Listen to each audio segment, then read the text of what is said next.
राज्याच्या राजकारणातनं सगळ्यात महत्त्वाची आणि धक्कादायक बातमी जी समोर येतेय ती म्हणजे भाजप संदर्भात, कारण भाजपनं थेट एमआयएम सोबत युती केली आहे।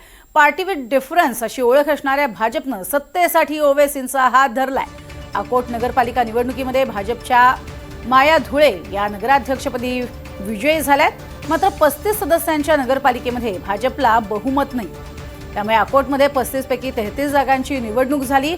यात भाजपला 11 जागा मिळाल्या। त्यामुळे भाजपनं आपल्या नेतृत्वात अकोट विकास मंचची स्थापना केली आहे। यात भाजपनंतर सर्वाधिक 5 जागा जिंकणारा एमआयएम हा भाजपचा मित्रपक्ष झालाय।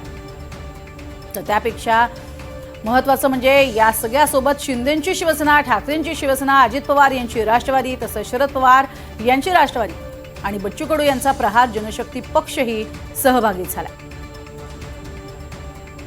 ग्राफिकच्या माध्यमातून पाहूयात नेमकी काय स्थिती आहे। अकोट नगरपालिकेमध्ये पक्षीय बलाबल जाहीर झाले। 2 जागांची निवडणूक नंतर होणार आहे। तर भाजपला 11 जागा मिळाल्यात, काँग्रेसला 6, शिवसेनेला 1, उद्धव बाळासाहेब ठाकरे गटाला 2 आणि वंचितच्या इथे 2 जागा आहेत।